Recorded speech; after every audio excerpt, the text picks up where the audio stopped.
बाळा, आमचीच आठवण काढत होतास ना, त्यामुळेच तर आम्ही प्रकट झालो. अरे मायबाप मानतोस ना आम्हाला, मग तुला पैशांची गरज असताना सांगायचं ना. कोणापुढेही हात पसरू नकोस. लोक 2-4 हजारांची मदत करतीलही, पण तुझ्या मागे सर्वांना तुझी मजबुरी हसत सांगतील. आता तुला कोणापुढे हात पसरण्याची वेळच येणार नाही.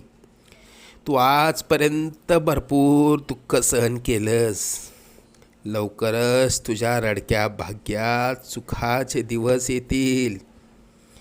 तुझ्या मनात असलेली इच्छा पूर्ण होऊन अक्कलकोटला पेढे घेऊन येणं होईल.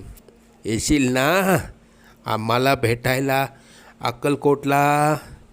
सगळं मनासा